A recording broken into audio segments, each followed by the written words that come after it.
Board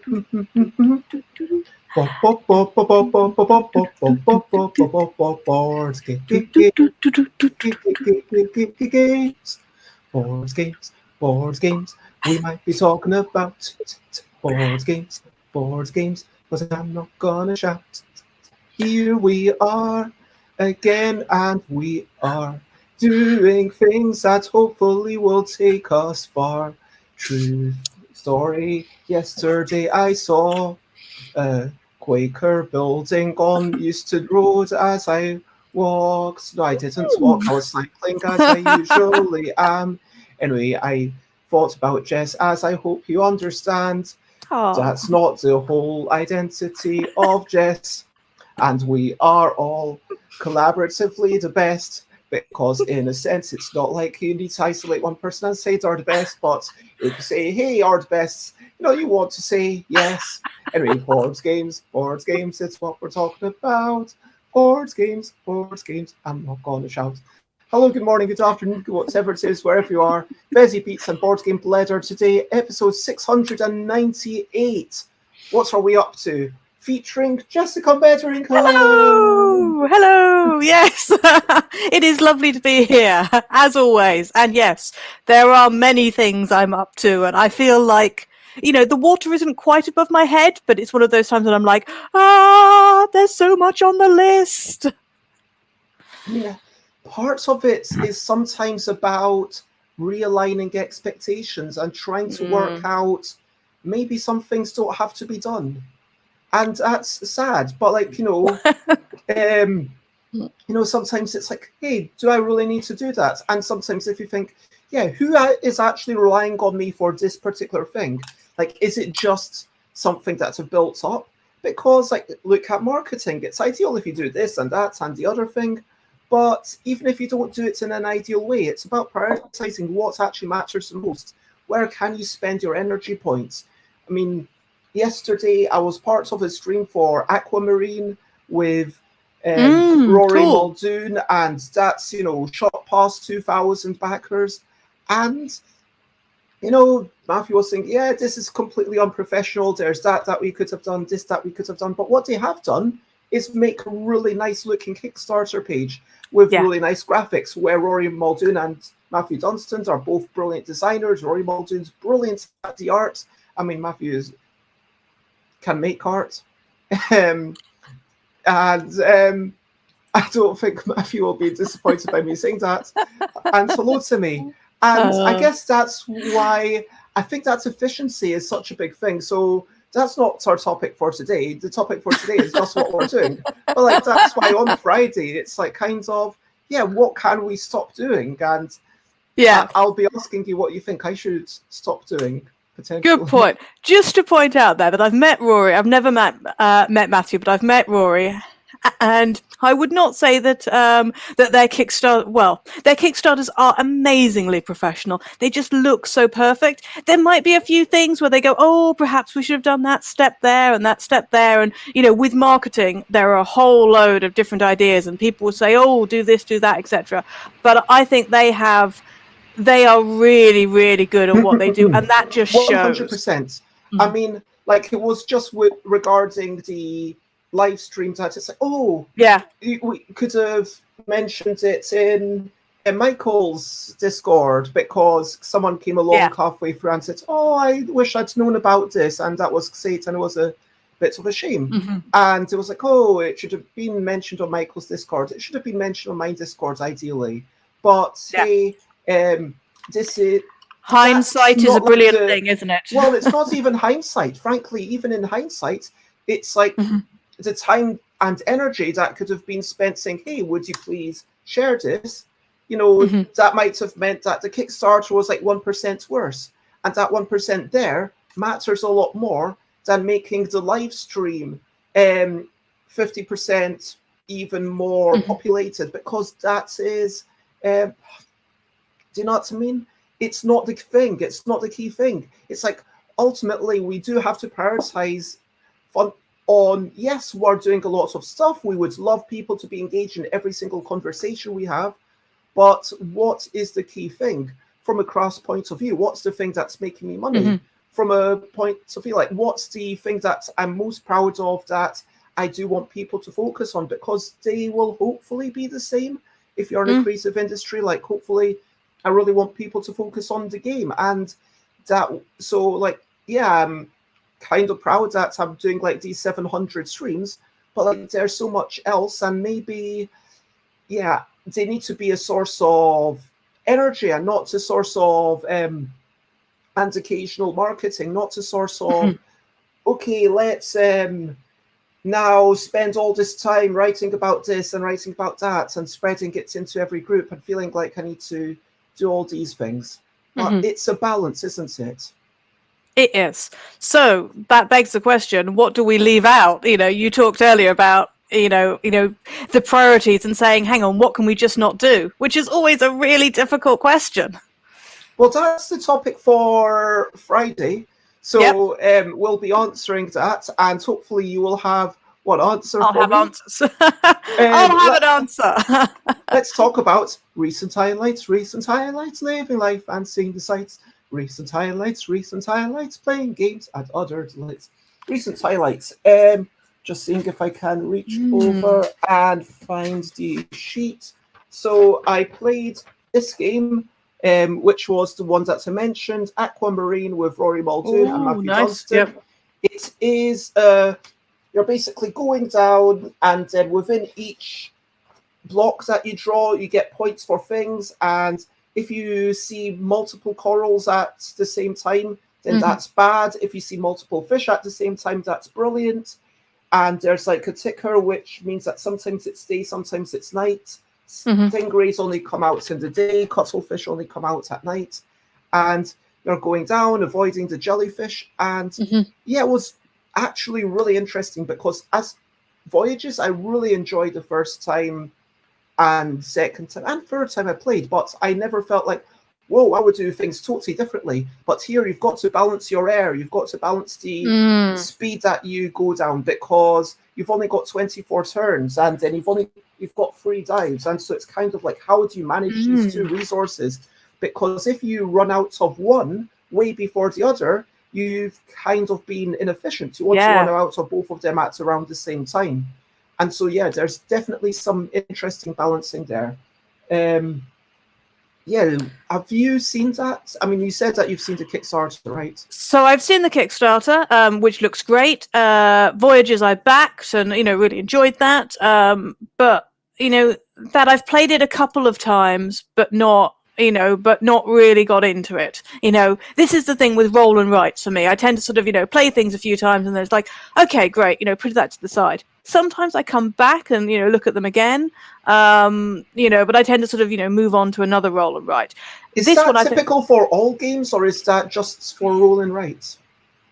I think it's more about smaller games. I mean, so I tend to go round in phases. I think about things like books. I tend to be like, okay, I'm going to read all of this type of books. I'm going to get in a real, detective stories mood, and I'm going to spend a couple of weeks just reading a whole load of Peter Wimsey's and then some Agatha Christie's or something, and and I'm like, okay, right, this is what I'm really into, and sometimes I'll get to the point where it starts affecting my dreams, and I start yeah, the time I played too much chess in one go was interesting, because I was literally walking along, and when you're on a high street and they've got those big paving stones, I was walking along and I was literally sort of thinking about other people, pedestrians walking towards me as if they were chess pieces, being like, oh, that person's going sideways. Oh, that's a very bishop move there.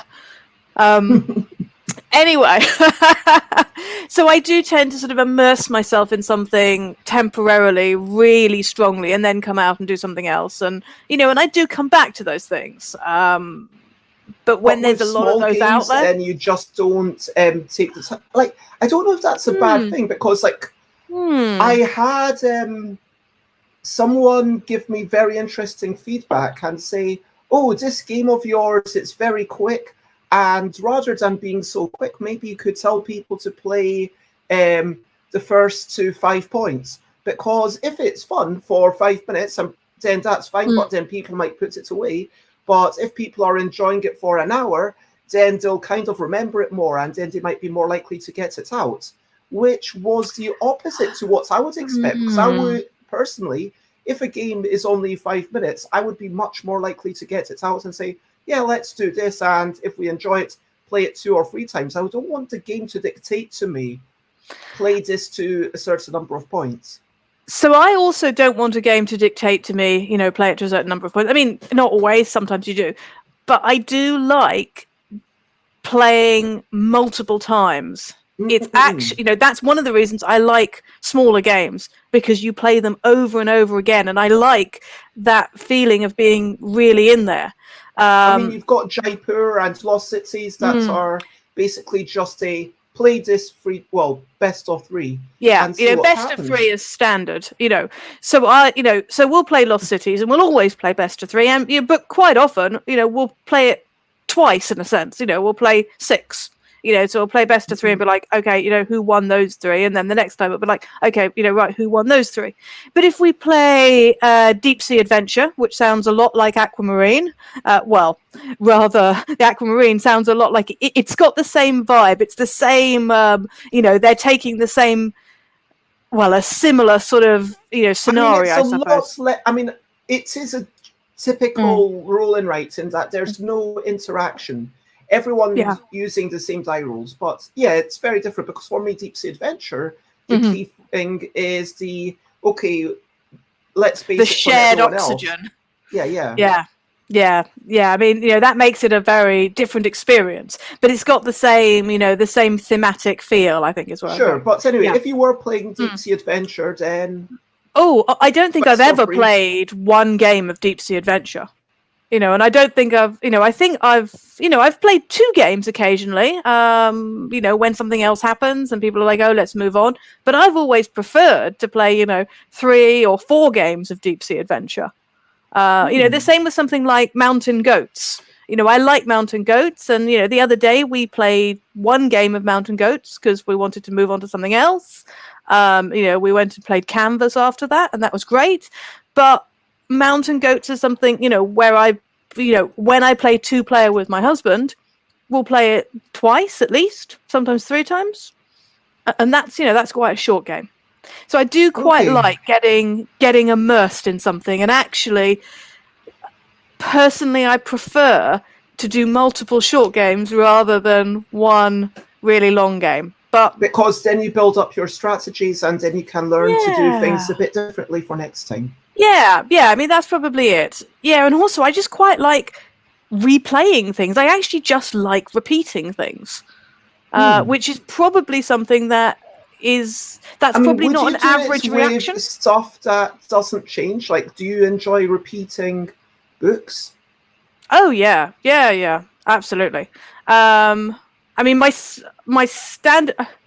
So there are books in the world which I've only read once, but I don't rate them particularly highly. Generally, if I like a book, then I've read it multiple times. Wow. Yeah, that is. I think that is unusual. I know quite a few people will play games twice, and I know that if I were to visit Chris McCall, then by the time I've got the game out, by the time we've explained the game, you know, we will play it probably a couple of times, maybe even more, because you've learned the game and then you know what you're doing. And if we play it just once, then either that means it was a bit longer than expected, like it was quite a long game, or maybe it just didn't gel for us. I mean, I think that, playing One Night Ultimate Werewolf with 3, I can't remember if we played that once or twice. I mean, that is super short, but then Cole was like, oh, this is just too much. Like, I just feel like, I don't like this whole lying social deduction thing, which is totally fair. And like, we've had games that we've abandoned halfway through because it's been like, you know what, I'm just not in the mood for this. Would you mind if I sat out? At which point, quite often, the reaction is like, you know what, if you are just not enjoying it, let's just quit it and let's start something else that all 3 of us can enjoy. But when I am playing games that I already kind of know, I do enjoy the variety. I do enjoy playing Jaipur and just being like, yeah, let's play one time. And hey, I won this one game that was really magnificent. And it feels kind of taken away from, to say, just one round. Do you know what I mean?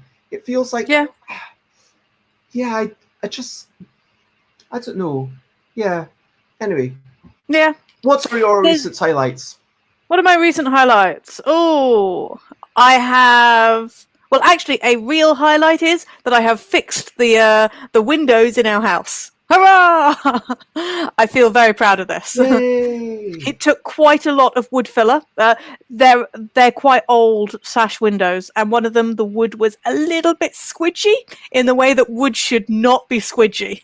And so, so I sort of had to, take out all of the old wood with a butter knife. Really damp, and yeah, that sounds good. Well, it's just that it had rotted away. It had rotted away essentially, and so the wood was almost fluffy in there. Wow. So I think it had been damp, and then it had been damp and dried so many times, and had just rotted into fluffiness. So I, scooped out all the fluffiness with a butter knife, as you do, and there's some. I mean, if you can cut wood with a butter knife, that's when you know. Yeah, it's really, absolutely. Really Yeah, and then put some wood hardener in, and then filled it up with a wood filler. And now I just need to actually paint the outside of the windows. So anyway, that's a recent highlight, which has nothing to do with games, but some of these tasks you can sort of see how they could become games. Hey, here are my windows. How are we going to fix them? We need this, and then this, and then this. Hey. And like Windows and DIY feels like, would you say that DIY is a brilliant thing? I think DIY is a brilliant thing. It's a little thing which is brilliant. Why is it a brilliant thing? I mean, well, the thing I'm impressed by is that you're able to seize control of your own, you're able to be autonomous, but also you save money.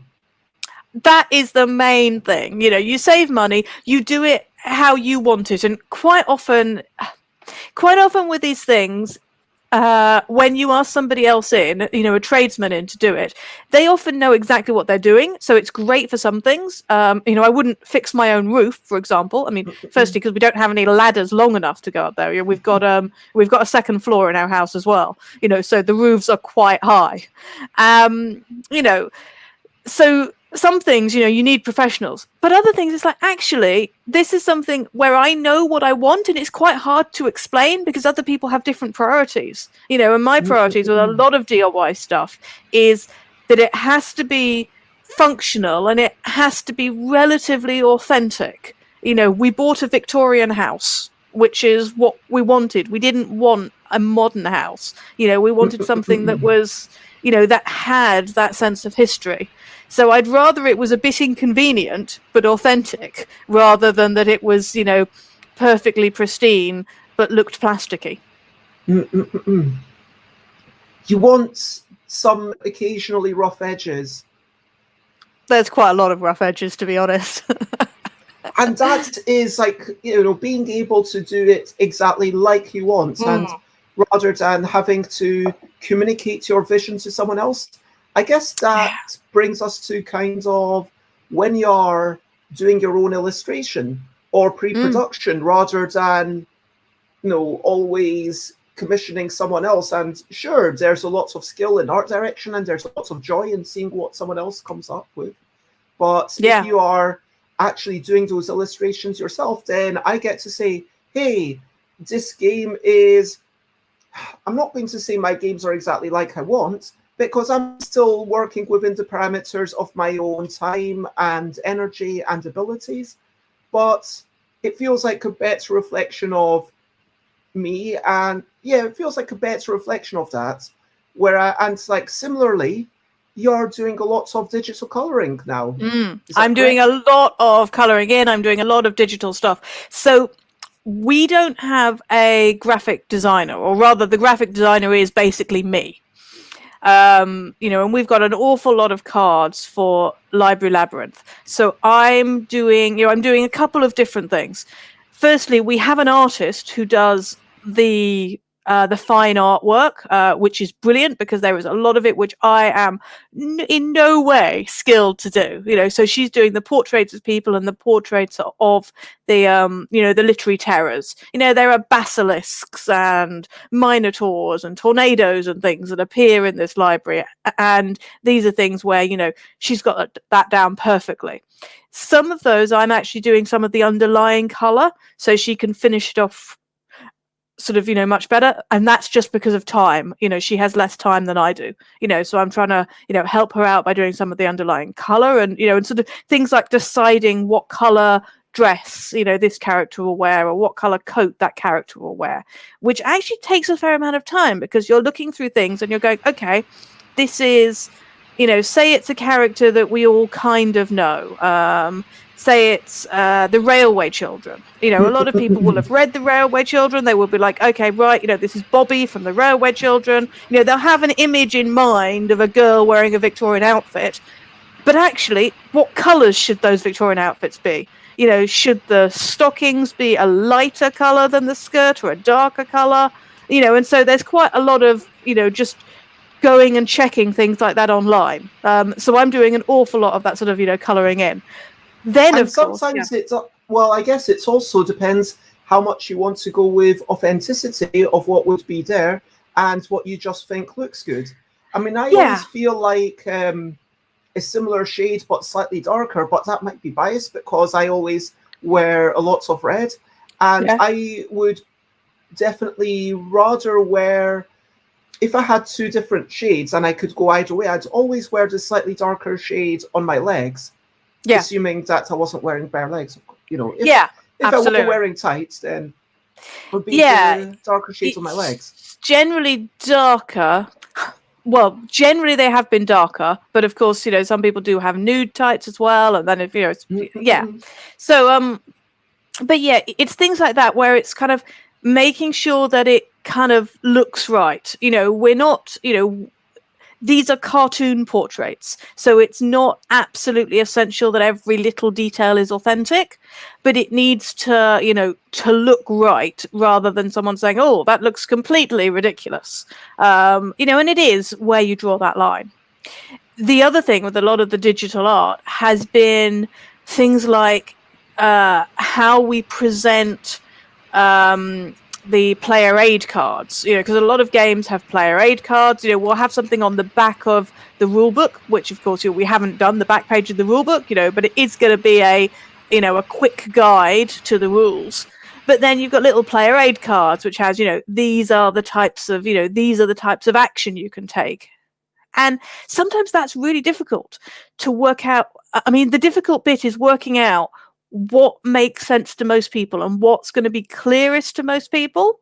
So this morning I put on Twitter 2 different versions. So it's like, okay, do we have them in 2 columns, or do we have them, some like this and then one underneath? Because it just starts getting a little bit complicated once you've got more than, 3 different things you can do. So it's all, it's those kind of what makes sense to people. Which I've often found that I can't trust my own instincts there. I talk to people and I say, which do you prefer? So here, we've got one option there. So we've got, basically, there are quite a lot of different actions you could take, but 4 of them are all in one category. So there's really, I suppose, you could count them as sort of 5 actions plus. Because you can't capture unless you move, and you can't reshelve a terror unless you also move, hence why the move arrow is there. But it's trying to work out, okay, what makes sense? What will make sense to people? What's clearer? There's a second one where it's like, okay, is this clear? And I think actually this was my favorite when I was writing it, when I was putting it on the paper. This is just confusing my eyes, like... Yeah. See, when I was writing it, that made perfect sense, and that was absolutely my favorite. And I was like, yeah, we put them, some of those at the top and then a few down there. But then, but having seen what people say, pretty much everybody says 1, and I'm like, oh, okay. There's probably 1 or 2 people. 9-1 vote. there's one person, Mike Knoll, who agrees with you. I am clearly in that 10%. But that's fine, because the object of the card, you need to make it clear, which are the actions. You need to make it clear. So actually, that's, hearing what people in general think is probably much, much better than going, okay, what does Jess think? Also, I like how it's kind of, not quite in a grid layout, but it looks a bit more organized. I know where to look. I'm reading all the left column and then all the right column. That's very clear. Whereas here, if it's like the first, I see the words actions first, where action, like that feels like on the other side. And then I'm like, okay, now do I dart back to take a book, and then I go to flip, and then I go to pass, and then I go to rotate, and then I go to move, and then I go to the other things. But there's a lot of eye movement. Do you know what I mean? Yeah, there's a maybe. lot of dancing from one side to the other. Whereas here, everything's in a kind of more tighter. Okay, flip. Okay, rotate your own to take a book card. Okay, you got that. Pass a card between two players. Okay, yep, got that. That's very standard. Okay, now move. Okay, and I can see the hierarchy, that the move, and then everything's slightly indented. And it reminds me of bullet points. And I'm familiar with bullet points. And it's language that I already know. And so, whereas here, this is much more confusing to me. Hello, Sate. Lovely to see you. And I hope that you're generally well, even though your grasp on the time seems to be faltering in the heat. But yeah, we're just discussing with Jess which one of these looks more visually understandable. Let us know which one you prefer, number 2 or number 1. You can see, tell now it's number I'm 1 because seeing it. Yeah, now I'm seeing it. Then it does seem much clearer. Now I'm seeing it here. Then I'm like, oh, actually, that does seem much clearer. But it is a really interesting thing that when I was creating it, then number 2 seemed much clearer. And this, I think, is a really good reminder as well, not just to me, but to everybody, that actually creating 2 versions can be a really good thing, particularly when you're trying things like, trying to lay out things, because what makes sense initially may not be the actual answer you end up with. Yeah, and I mean, there we've got some other votes. So basically, it's one. Everybody's on 1. 11 against 2. I mean, given one of those 2 is you, Jess, but it is, it's about conveying information, and it's not about one of them is intrinsically better for the game. It's not a situation where like people wanted cards in a bind, which is now known as Yogi, that got you to remove a card, and they just thought, oh, that would be a fun effect. But I could say, well, it's not actually adding to the game. It's kind of moving the game away from the winning, and then which one of these do you get rid of? And I actually tested those cards after the Kickstarter funded because I felt like, okay, it's been asked so many times that I should do it. And then once I actually tried it, then in a group of like 10 people, everyone was like, yeah, that's not good. But because I know the system better, that's not being egotistical, that's not being arrogant. It's just you've spent more time thinking about it and you understand the workings. But here it's not about the workings, it's purely about just communication of information.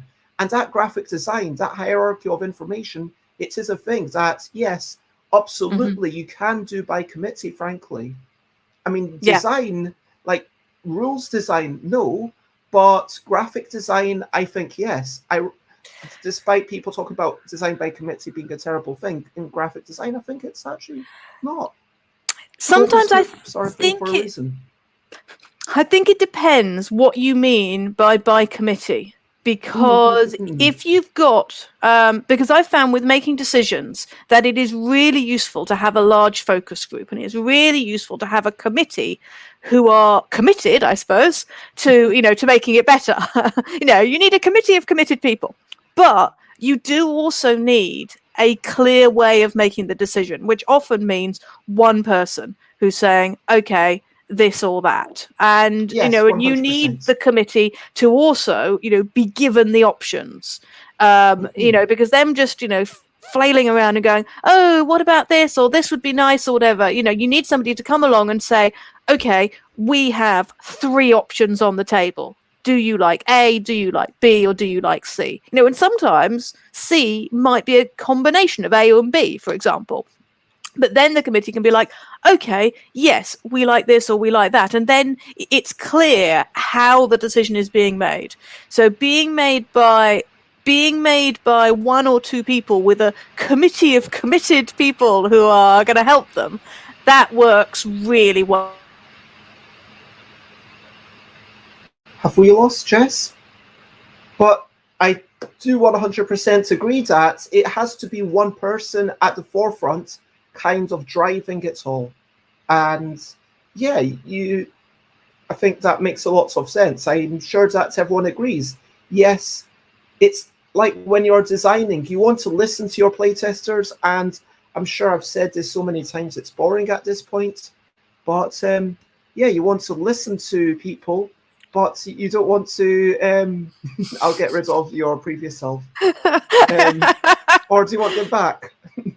No, I don't know. Hello, previous self. I don't know what happened there. Present Jess, and that's a snapshots in time. Past Jess. Although to me, past Jess was just completely black screen. So yeah, but that was because you were locked in time, so you couldn't see out your eyes. Oh yeah. You know what I need? I need like a little wormhole picture or something to come up. In all seriousness, yes. So I was just filling in time and saying it's like what I keep saying over and over. Just listen to your playtesters, but don't always act on what they're saying. And you do need a strong guiding vision. You need to have one person who's at the forefront. I think that in a movie, people do need to listen to the director. Actors can give their opinion, but you need one person who's ultimately bringing some cohesiveness. Cohesion, that's the word, to it all. Yeah. And it's the same with graphic design. It needs to all follow through. But if someone starts saying, oh, maybe it could be like that, and then sometimes you don't, oh, that doesn't quite work, but you say it's in a nicer way. But sometimes it's like, oh, actually, that couldn't work. But maybe, like, back when I was doing In a Bind, and then one person said, oh, what if you just had the body part? I mean, if I just had a body part, then drawing an elbow would, it would be hard to draw an elbow that looks specifically like an elbow rather than just a knee, if you know what I mean. But then I was like, oh, well, if I've got just the body part, but then there's maybe a tiny hand on it and a tiny body, beside the shoulder. And that's how I came up with the gross exaggerations that I ended up with. And so, yeah, people can inspire and people can push you to do things, and sometimes people say, oh, what's about that? And it's like, yes, absolutely. But sometimes people have brilliant ideas. Sometimes people just have the best ideas, and you don't know until until it comes up, and then you're like, why didn't I think of that? That's so, that's clearly a really good idea. And in this instance, it seems like where your raison d'etre was just of making a reference card, it's always worth saying which one is better for reference. Absolutely. How is the other digital colouring going? Is there other stuff that you would like to chat about? I'm just trying to think what else we've got. So I don't think there's anything else on Twitter specifically. But yeah, in general, it's been interesting. It's just sort of trying to work out, because it's lots of little bits. So I've got a long list that I'm working myself down of what things are completed at what time and whatever, and and most of them have now got little bits that say 90% or 50% or whatever, and I've just sort of got this spreadsheet of things. But then I've also been trying to put together all of these bits to make sure that I've got the specific types of files that the printer need. Yeah, exactly. So things like that, where it's like, blurred or solid, and I've also been trying to, that's a halfway option as well. I've been trying to put together what the printer actually needs, which is, of course, this in a punch board. So I'm trying to make sure that I've got it in the right place. And We've been blue talking lines here quite are an example for a die cut, and everything else is what's going to be No. printed on that board. No, the blue lines are the safe line. So the blue line is where the text should be inside the blue line. The purple line, that's actually on top of the bleed. So the bleed is actually outside there. So again, this was me sort of going, because they said they didn't mind the bleeds touching each other.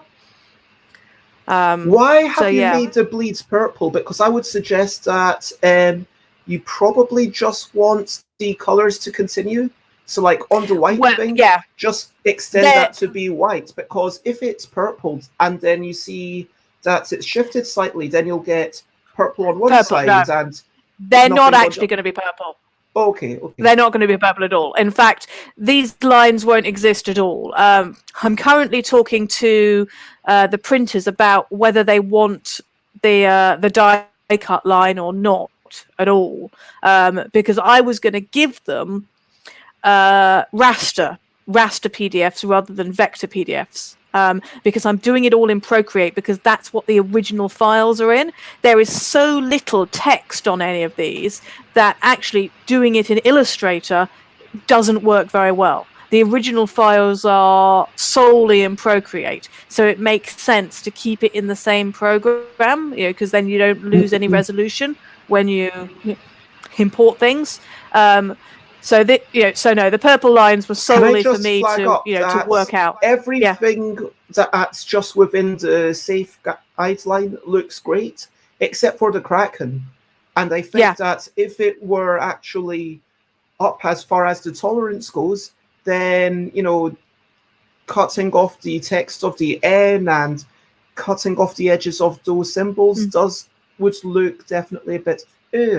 I wonder if that one tile could be maybe. I mean, is there space to make it a bit bigger? Don't worry. None of these will be there. It'll be fine. Don't worry. It'll be exactly as it's supposed to be. We've got here. Here's sort of the size that it's going to be. So if that's a Triffids. Sorry, let me make you bigger. Yeah.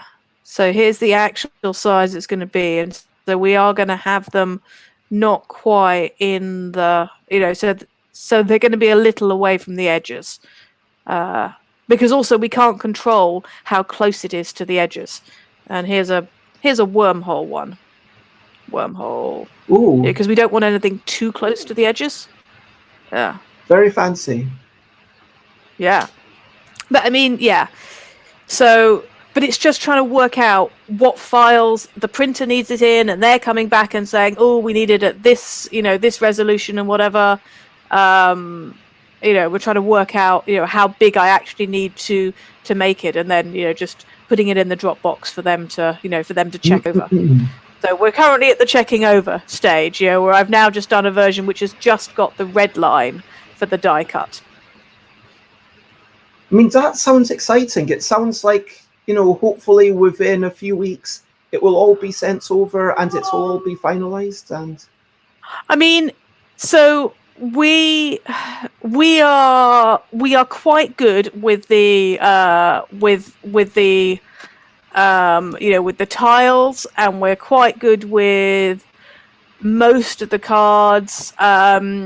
It's really the rule book that we haven't got nearly enough in at the moment. The rule book, the words are written, but we haven't actually worked out how the images are going to be laid out. And that again is something about clarity, about saying, okay, what actually works for you. Mill, who's leading on the rulebook stuff at the moment, Mill was saying to me that she was looking through various rulebooks that she likes, and she really liked Forbidden Island, which I think is, just off the top of my head, I can't remember exactly what it looks like, but I do remember that I found that to be quite a simple game to learn, and I enjoy Forbidden Island, and I can imagine that it's quite a straightforward rulebook. Certainly the Pandemic rulebooks, and that's the same designer, though I don't think it's the same publisher, so the rule books might be slightly differently. I mean, it's worth noting that the rule book, it's not just about the quality of writing, although that is a big thing, but it's also about the quality of the design, where Matt Leacock ensures that all the actions are fairly intuitive, and it's like, yeah, of course I can move one, of course I can shore up to flip it over, that's something I need to do, of course I can do that, of course. And yeah, it is about thinking how to make these things fairly intuitive at that design stage. Yeah, and some of it is about describing it as well, because if you were just to say, well, in Forbidden Island, you flip over a tile in order to make it stronger, that doesn't quite make as much sense. But if you say, well, hang on, you're engineers and you're whatever, and you're shoring it up, one of the characters, one of the players has a player power of being an engineer, for example, and that person can I think they can shore up twice, I think that's their player power anyway, but if you then say, okay, well, what you're doing is you're not just flipping it over to make it stronger, you're not just flipping it over from the flooded side to the unflooded side, you're shoring it up, that's the bit that then goes, oh yeah, I understand. So it's finding the right words to describe it. Yeah, that makes lots of sense. Yeah, is there anything about your happenings that you would like to talk about just now? Or just that there's quite a lot of work going on. So it is just trying to power through these things, and of course there are other things happening in the background. There's things about there's the Tabletop Gaming Live in Manchester in September, which I need to send something off to them, I think. And then there's... Are you going to have a stand there? We're having a stand, yeah. Okay, I'm planning to be in Manchester without a stand, so I will see you there. And yay! I might come over and will Say you hello. be doing full demos of Library Labyrinth? Because I've not actually played it yet. You should come and play. Yes, we will be. So, we will be there with our various prototypes. So, yes, come and have a play. Just trying to think, there are quite a few other things like that. And as well, there's me thinking about whether I want to do anything ahead of Christmas, because last year I did some Christmas cards. I don't know whether I've got time to do any Christmas cards this year, but of course I need to start thinking about it now. So... Yeah, and that is actually that's a good example of something that big might retailer, just not get frankly, done. They think about things more than a year ahead of time in some instances. Exactly. That's probably a good example of the sort of thing that might just not get done, to be honest. So, I mean, if you think that you've got a market where by creating another thing you would, sell more and it would be a decent revenue stream, I mean, it's sad to boil down everything to money, but it's kind of, does it bring you money? Are you intrinsically enjoying it? Are you finding it rewarding in some other manner? Is it leading to something that you are immensely proud of? Are you enjoying the process? Because I think that's kind of the three things that you want to potentially be getting out of it. Either it's leading to something that you're going to be like, yeah, I'm really proud to have done this. Or it's like, okay, it's going to be rewarding in terms of, like, maybe you're being paid to do it, or you're obliged to do it for some reason, or like there will be some money, or maybe you're just really enjoying that process. If none of those are really true, then, just don't worry about it. Well, this, I think, is one where it is true, for all of those it is true, but it's also, do you have actual time to do things? And sometimes you just have to say, well, actually, this is towards the bottom of the priority list. So anyway, let's see if I find some time somewhere. We've spoken quite a lot about me and what I'm doing. What about you, Bez? What are you doing? So as always, remember everyone to feel free to comment, ask questions, and follow.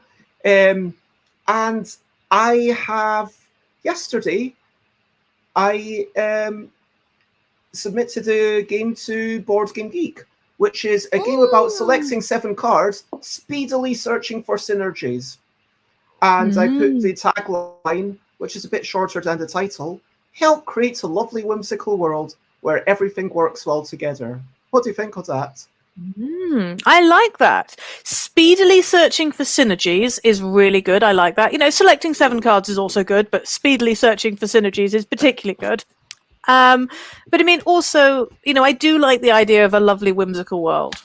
I mean, not all of my titles can have the word whimsical in them. Like, that is the title. I'm not going to swap them around. A lovely whimsical world as opposed to a wonderful whimsical world? But I've already... I have got... Oh, you think help create a wonderful whimsical world? Huh. Yeah, but anyway, more alliteration. That might be a bit too much alliteration, though. Yeah, I might not change it right now. I mean, there's already a lot. But no, that looks great. Already, like 5 S's at the top, and so these are the cards. For those who haven't seen it yet, I have showed it off a couple of times. Where you've got the musician who's trying to get instruments. Each card has text, an image, potentially a points value, which most of them no longer have, and a type. So this is a creature. It's looking for instruments. And it's also got musical notes and a party hat and 2 arms, 2 legs, and an eye, which might be important. The shoe tree gives you a point for every foot because it's got infinite shoes. Amazing. Material world. It's an event, just a point per item. And these aren't sorted. So the Industrial Revolution is terrible. Sacrifice all to nature. But then it gives you a few points. And the small volcano where you sacrifice a thing. The Xenophile wants, different items. Oh, the sensational 7 plus a massive number. If all your cards are the creatures, that's meant to be a riff on the Magnificent 7. I don't know if that came through at all. Yes. No. I mean that I can see that. Yeah. Monocle maker. If other picture has monocles, the artist points for art supplies. They have a monocle. Has a trumpet, and like there'll be a band leader who wants music, a hungry person who wants the cake, someone who wants the pens, and sometimes you'll get them in these things, but sometimes you'll just get a random egg scattered around, and sometimes it's clearly rain. Of course, it waters the plants, and you get points. And 7 fancy gloves. This is a slightly complicated one. 1 point for each hand, but sacrifice this card if you've got more than 7 hands. And because, they all argue about who should get the gloves. Perfect. I like it. Yes, I've seen some of those before, and it just looks splendid. I love that. Thank you very much. So this is my new game for Tabletop Scotland. I put a list of about 4 different games. That was the one that people selected, and I made some massive changes on Sunday. It used to be a semi-real-time thing where people were flipping, and so you had, okay, everyone flip simultaneously. Now scan, okay, and then if 2 people want the same cards, then it's just the first person to get it wins. Like, gets those cards, you don't win the game. But if no one wants the same cards, then the speed doesn't actually come into it, and then you need to wait to flip over. And I quite liked it. It was kind of turn-based, but then with an injection of real time. But then you had to ask, oh, is anyone else flipping? And then on Sunday, when I played it, I was saying, the rules are done, the mechanics, the overarching framework is done. I just want feedback on these cards. And it went the other way. Like, I was expecting loads of feedback on the cards. I got like 1 feedback on the cards and like afterwards, but like a couple of people are like, yeah, it feels a bit clunky and it feels a bit kind of bitty. Like, and so then now it's just 9 in the middle. Puts your hand on your head, 7, 6, 5, 4, 3, 2, 1, go, and then you're quickly racing to grab cards. And if 2 people want to grab cards, and each time you grab a card, you need to put 1 back in from your face down stack. You've got 6 cards in your face down stack. So once that is done, plus the one that you started with, that you take your time drafting at the start, so you've got infinite time. But like, obviously, if you take minutes, then people will get annoyed at you. It's like a turn-based start, then a real-time finish, and then count up your points and see who won. And honestly, I am definitely going to say that there are going to be some problems. It's not going to be perfect. That's just a way of game design. And it is that busy bargain bag model where, you know what, after another 100 plays, I'm sure that I might realize, oh, maybe this shouldn't exist. Or maybe there should be 2 pencils here. I don't know. Yeah. Maybe one card should be slightly different, because there's so much going on in these cards. I know it's a fairly quick game, but it's like one of the cards could change the things a lot. It's like when I printed In a Bind, and 1.5 of the cards I changed in time for Yogi. Like, I could have it. I will learn things. Part of me knows that I would like that feedback from everyone else. Part of me is I did submit to Kickstarter, so actually that ties into something else that I'm thinking about. So firstly, Kickstarter preview ideas. My idea is to have multiple Kickstarter previews. So I've currently got a Kickstarter preview for a game about cute comical creatures and trying to identify the monstrous noises. And I can just tell, like, 75 people signed up to it. It's like, you know, it would fund, but it's not going to be enough for me to do a box version. It's going to fund enough for me to print a few bags, but not. And maybe what I do is I do multiple previews. Maybe I say, okay, once one of them once they hit a certain number, then I will announce a date. And this game is going to be the first printing of this Bezzy bargain bag, and I've not done a Kickstarter for the first printing of any of the Bezzy bargain bags before, but it feels worth knowing how many people at Tabletop Scotland actually want this. Is it going to be 50? Is it going to be 200? Because frankly, if 200 people want it, I would want to print that many. I would obviously prefer not to leave money figuratively on the table. And so it kind of feels like, but going forwards, it feels like maybe the answer is to just have multiple things. And it's like, okay, I'm not sure which one of these will be next, but people, if you like that one, then look at it. I mean, what do you think of that idea of having multiple So you'd have Kickstarters? to be... So you'd have to be really clear about it. So you'd have to be really clear. I think one of the things that is very, one of the things that people would be trying to get their heads around would be, oh, hang on, when's this going up? This preview went up first, so surely that one would go first. But if you were super clear and you were like, right, okay, this will, this is expected to go live sometime in 2023. When it gets to 150 followers or something. In fact, maybe it's not. I feel like it's like GMT and Devere have the P500, where once 500 people have pre-ordered, then they send it live.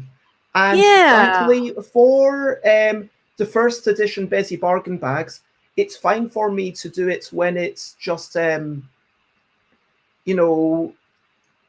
people. But if I'm deciding, like, let's say I've got 5 different game ideas, and it's like, okay, which one of these do I work on?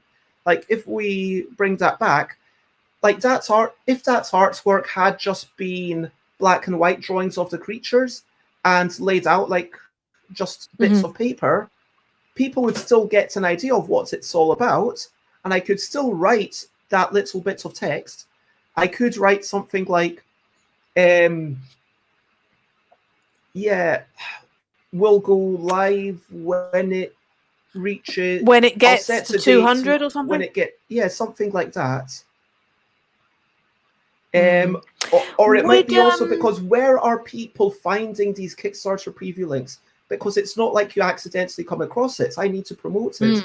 So it might be that in that thing, I'm saying, okay, here are my Kickstarter preview links. Which one of these would you like to actually happen? If you would like it to happen, then click to preview. Because, I mean, my game about poetry, that could keep slipping and slipping. The game about, like, couple or categorical, like, if I knew that was going to generate some income, if I knew that categorical was going to get, if I were to redo a Kickstarter for categorical, I know that sounds really bad because it's already done, and it's like, okay, but now I need more money, and this is like, but if there were 500 people wanting to make that happen, that would definitely inspire me to spend, frankly, 16 Lots of hours a time. day doing it. Do you know what I mean?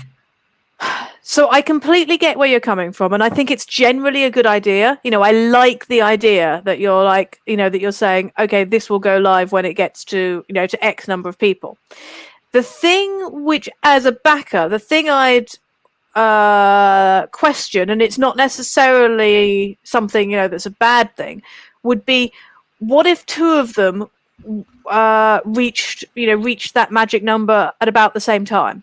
You know, what if you had cute comical creatures and you also had 7 separate things making yourself, you know, the one you've just put on Board Game Geek. I've now forgotten what it's called. It's got lots of S's. 7 splendid things. 7 separate things. Oh, splendid. Selecting No, 7 cards.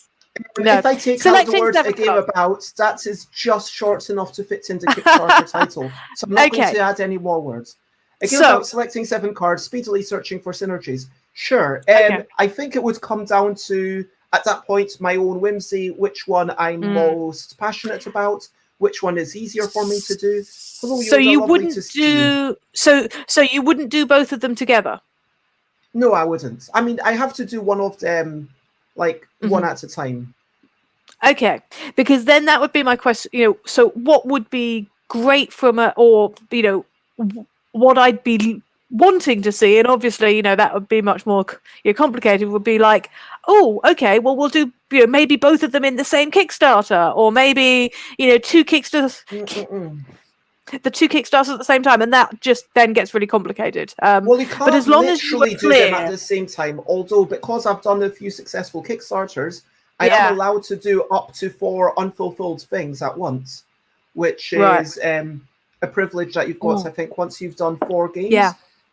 And so I could do, okay, we're going to do this Kickstarter, and then we'll do this other Kickstarter. But in terms of doing the arts, in terms of doing the manufacturing, don't get me wrong, before UK Games Expo, I did do the arts, and Chris did the graphic design for like 4, I think, 3 different games. Cute comical balloons, and what else?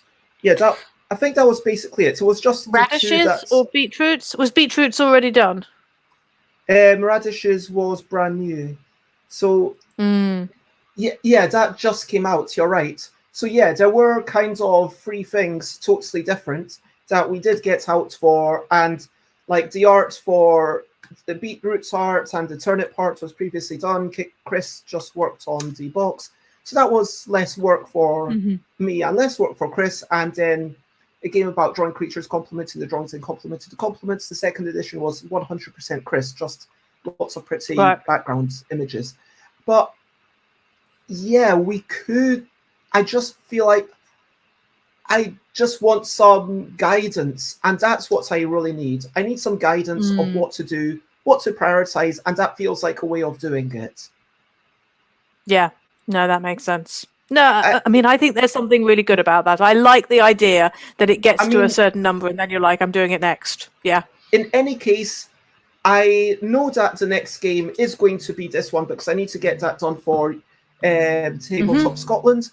And my games for BezDay, I need to go over the rules for Biddable a few times, the LDEC game that was designed by Xate and Alex Cannon. That is basically done. I mean, the rules are done, just the writing needs to be slightly tweaked. And also, I've got a game, my roll and move game. I don't know if I told you about that last time we spoke. So the roll and move game about combining cubes to make big robots, and then the big robots stomp onto smaller robots. And that sounds cool. The new Transformers.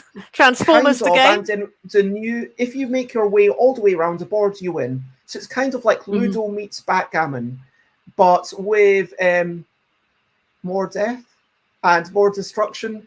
And you're allowed to sacrifice your own cubes now in order to raise the values of the dice, which actually adds a lot of considerations. So that was the last rule tweak, and now I'm fairly sure it's 100% done.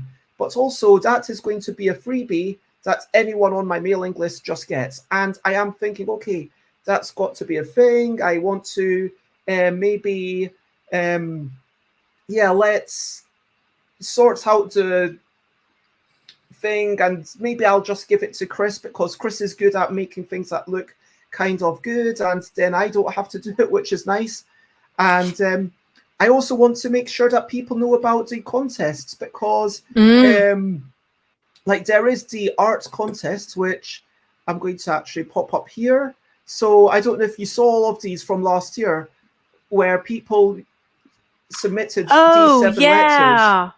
DL deck, that's not And actually that much yeah. bigger. I loved these. I really like looking at those. They're just really, really interesting. These are by 6 different people, and such amazing artistry. So if I look at this is by Paul Finch. This one was by Joanne, who streams, and that's just Joanne, and some lovely letters. Here, this is from Jack, who used macro photography as a texture. And I like it. This was the ultimate winner, which was by Emily Shaw, which we just felt had a lovely kind of children's book vibe, and like I could just imagine this being like, it just feels like the one which, from readability, from prettiness and interestingness. I don't write those words. I mean, those mushrooms are great. I love those. And then this was my personal second place if I had to pick one. I just loved the funky shapes here. Although the C and the E are a bit too similar, and it was really hard. I even liked the black and white one, and like just seeing the whole story behind it, like the different versions. But for me, just again, the mushrooms were that, just there's more to gaze at, I think, for the average person, because I think, mushrooms, you just want to gaze a bit longer. And I think finally, this one was by Alex Cannon, which was, again, just lovely. And I like how you've got the bananas for the E and different textures for each different thing. And it works well on, the different backgrounds. But if people, you don't have to do something like up to this level. If you are able to paint like just a letter and then you do it in triplicates, or maybe you draw something using just triangles, or maybe you draw something using just circles, or maybe you draw like lipstick on a bit of paper. I was going to say on the mirror, but then you would struggle to take photos of it. And then, all of these ideas, and I would love to see more. So that is stuff by bez.com/arts contest, and there is also stuff by bez.com/contest. And for the non-arts contest, the game design contest, I've already got 3 submissions in the past few days, which are from 3 people that I know. I'm not going to name them because of fear of bias, but like, one of them is, 2 of them are, this kind of sounds like brag, but like, 2 of them are published designers. One of them is one who's, I'm going to say, fairly well known with like more games published than me, which is saying something if I include all my self-published things. And they made, I can't say what they made, because then it's like called a bias. They made something and it was good. They've all been good, I'm sure. It was good. All 3 of them were good. All 3 of them I'm really excited to play. And all 3 of them, like one of them, it needs 3 players. One of them, I think it was 2 or 3 minimum. One of them, it was 4 minimum. It's more of a, and I'm really excited by all of these. And if someone else wants to submit to solo game, that would be cool, because we've not got any solo game submissions this year. But also you might want to make it a little bit different to dwindle and like what already exists. But don't worry if you want to say, hey, maybe this is too simple. No, don't worry, because maybe a children's game is exactly what we need. Because there is value in having a kids game that a 4-year-old can play. There's massive value in that. There's massive value in having something that's a bit similar to something that already exists, but does its own spin on things. What's everyone to do? Please submit it, and you will get the feedback. And yeah, anyone who's watching this, please do check that out. And that is like the main thing that I'm super excited about for BezDay. Those, and yeah, that's like, it's like all these events. Yes, I'm excited about them. Do you have anything to say about that? I'm aware that we're going a wee bit long. That all seems lovely. That all seems really interesting. You know, the fact that you've, you know, this is often the best way to engage people, to say, hey, can you help make something new out of this? You know, because quite often you have a deck of cards and you're like, you know what? We could make, you know, we could have a new game from this. You know, we've got stuff here already. How can we, you know, how can we create it in different ways?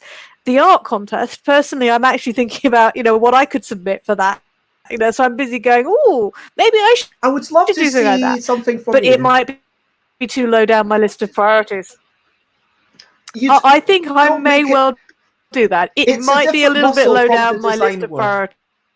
But I mean, just you know, spend like 2 minutes per letter. That's true. Minutes, it is.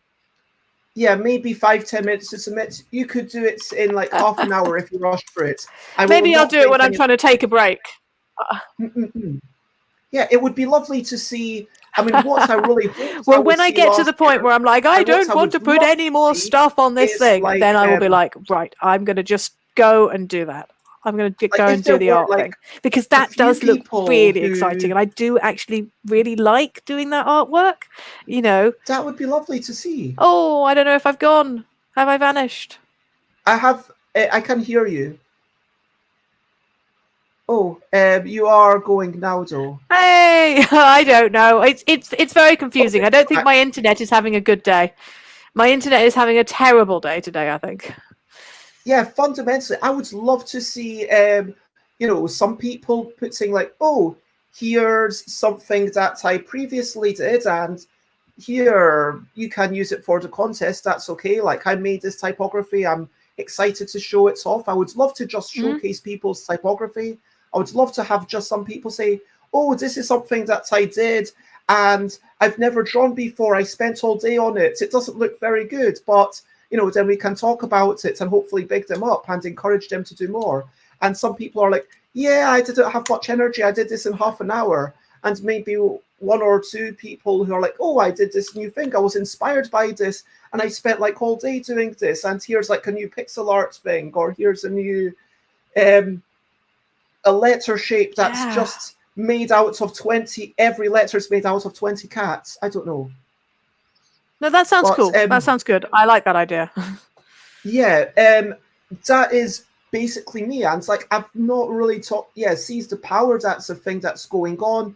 I'm going to be working on that with Tiz, but like I'm kind of focusing on episode 700, obviously on 2 days. I do need to big up the people. There are some amazing people. I'm honored to have Dr. Tanya Pabuda and T. Cares and Tanya Thompson, and like people that I'd normally never get to speak to.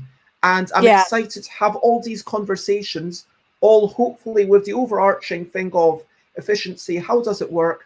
And yeah, by the end of tonight, I do need to do that, but also I need to be kind to myself and make sure that I'm getting out. And tomorrow I am going to go to another city to record a show at a board game cafe, which is kind of exciting that they've invited me over. And I'm getting paid expenses, which is basically just my travel to get there. But that's exciting. And finishing these things, I do need to, I've been doing rejigs, I'm going to say, of a game about quickly matching words to pictures, but never words to words or pictures to pictures. I worked out a spreadsheet. Got to do that. I've got to do slight redrawings for a game about counting cat shapes and colors. That keeps getting trickier. I will need to add a third cat color. So rather than being red, purple, and nothing else, it's red, purple, and one other color, maybe yellow. Yellow seems like a good color for a cat. I mean, it's cartoony, so it's, you know, orangey yellow. I think a yellow might be a bit too light, you know, and you need a really strong color. But then orange yellow might be too similar to the red for colorblind folk or under bad lighting. And obviously I want red, come on. Yeah. There's a really good website, which is called something like Topal, I think, where you can go and you can look at what things look like under different types of color blindness. Not just red-green color blindness, but some people have blue-yellow color blindness. That sometimes it's not strong enough to stand against a white background. So sometimes the color itself is too light and it comes up as... But a really strong yellow would be fine. It just needs to be quite... It will have the black outlines anyway. So, and I mean, one side of the card has 3 cats, the other side always has 1 cat. So it's not as... And the side with 1 cat is the colorless things. And so you will know which is which. Although, having said that, here's a version of a copy of the first edition. Sometimes you do get to scribble like that. So I do need to make sure that that stands out against. And you can tell which is you're right. I will get Chris to just make sure that it stands out against whites, I guess. Yeah. One of the things... Yeah, I mean, one of the things we always do is we put it through color filters, and we also put it through a grayscale filter, because that's always useful for seeing if something is too dark to be indistinguishable from black versus too light to be indistinguishable from white, you know, and so making sure that things are about not the same. I mean, it's sort of everything is in the kind of 50% grey. That's what I mean. Darkness, you know, you need one to be like a problem, because that's what I mean. You need it 30%, 50%, 70%. Yeah, you need it to be clear that they're different, but that they're not lost as well. You know, so you need one to be a lighter one, and that probably would be the yellow one, and probably the red or the purple. You know, and then you'd probably have to check with the red or the purple which one is too. You know, which one is too similar, you know, and perhaps make one of them darker. You know, if it might be that you end up with a really deep red or a really bright red and a really deep purple. But anyway, it's one of those things we always worry about. And between now and 2 weeks' time, all of those things will have happened, like episode 700, BezDay, and this time in 2 weeks, I will be launching my next Kickstarter for a game about selecting 7 cards, speedily searching for synergies, either on the Tuesday or on the Wednesday. I'm not sure. I know Tuesday is traditionally a better day, but there's so many things on the Tuesday. I might just be better off going on the Wednesday. And how would you feel about that? If we do a launch together, would you be up for that? I think that would be great. I mean, Wednesday is good. You know, I think that would be fun. You know, I'd love to, you know, to be here while you're doing a launch. Awesome. Wednesday and Thursday, I think, are probably better days than Friday and Monday, you know, because you know, it's the end and the beginning of the working week, and so, you know, people are busy. And also, there is a deadline. I mean, I need to have basically done most of the graphics ahead of time, and I need all the graphics to be done by, just for the sake of, I need these games to be with me. Where's my calendar? I need the games to be with me on the 25th. No, on the 24th. So I need to tell Rob 1 week before, on the 17th, how many I need. So that will be fine. And then I need to have the files with Rob on the 10th. And because Chris is not going to be working so much for me from next month, I kind of need to have the arts done ideally around the turn of the month.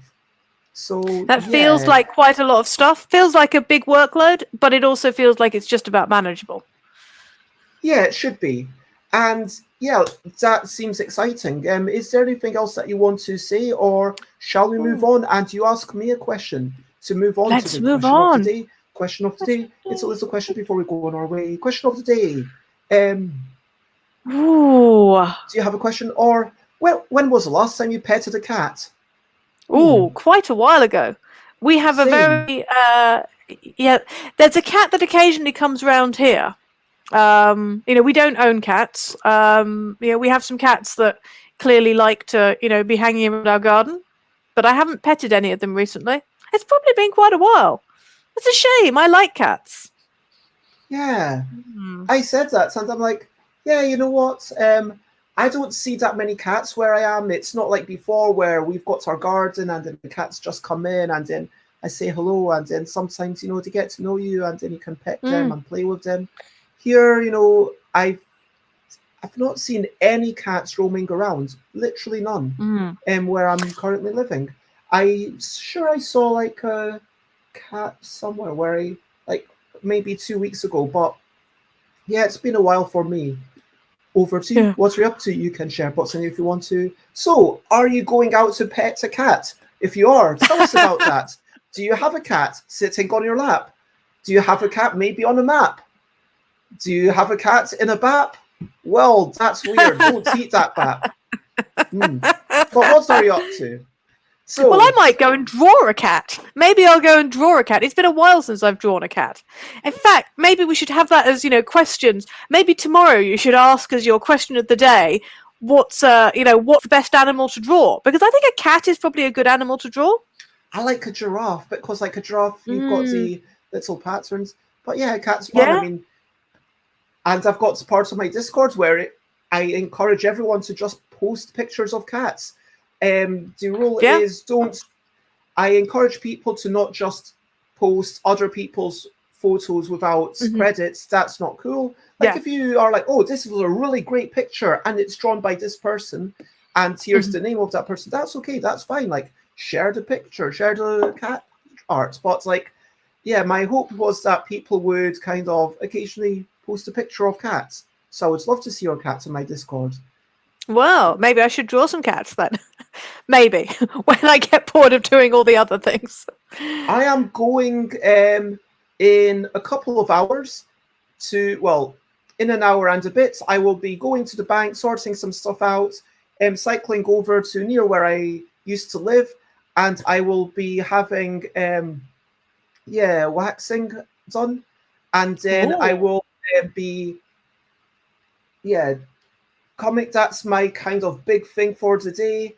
And yeah, hopefully trying to, honestly, work-wise, like just sorting out the episode 700 will be enough. I'll come back, go dancing. I'm excited about that. Hopefully sort out bits of art, do whatever I can. And yeah, maybe some colouring in for the new cats, maybe some art for, because we need new pictures, and I do have a third colour. I'll just use the pen that I already have.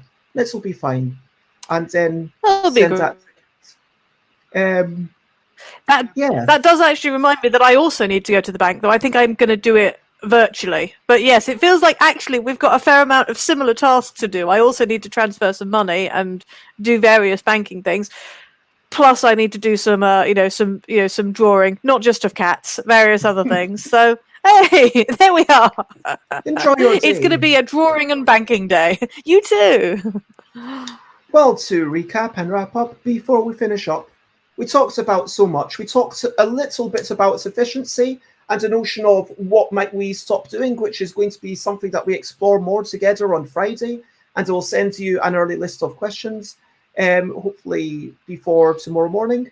We talked about Aquamarine, great game. We talked about repeating games and playing the same thing over and over, best of 3 or however it might, and rereading books. We talked about fixing stuff and DIY.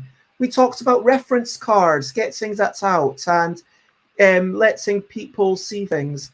Hold on, I lost the window that was. What else did we talk about? Oh, I've frozen. Oh, no, you're okay for me. We talked about punch boards, and great. We talked about punch boards, and then I talked about my contests and all the games that I'm working on and all the BezDay stuff, and I didn't even talk about all the drawing stuff that I'll be doing for BezDay, and I'll be going to Tabletop Tuesday next Tuesday and also the following Tuesday to celebrate for BezDay. So doing demos and stuff. That is what we talked about, and we both have so much to do. So fundamentally, we better both go and do it. If you want to check me out, I am Stuff by Bez Yeah. in all the places. Stuffbybez.com/streams. That also features a list of all the guests for episode 700 and my kind of semi-public calendar. I'm happy for anyone to know my movements there. Share, spread the word, and if you want to share, spread the word of where Jess would like to be found, where do you like to be found, Jess? Generally, come and find me on Twitter. Twitter is where I hang out the most. Come to Descent Games, and that's the general account. There's also just me personally, which is Quaker Descent. But just come find me on Twitter. You can also go to librarylabyrinth.com, because that's where we have some newsletters about Library Labyrinth, and we share some of the artwork there. And you can also go to descentgamescom.com for all descenty gamey type things. Well, for now, unless you have anything left to say, that there's only one thing to say, and that is, as always, lots of love and bye, bye, bye, bye. This is Goodbye Song. Bye, bye, bye, bye. Thank you for watching along. Bye, bye, bye, bye. This is the end of the show. Bye, bye, bye, bye. And now it's time to go. Bye, bye, bye, bye. This is Goodbye Song. Bye, bye, bye, bye. Thank you for watching along. Bye, bye, bye, bye. This is the end of the show. Bye, bye, bye, bye. And now it's time to go. Bye, bye.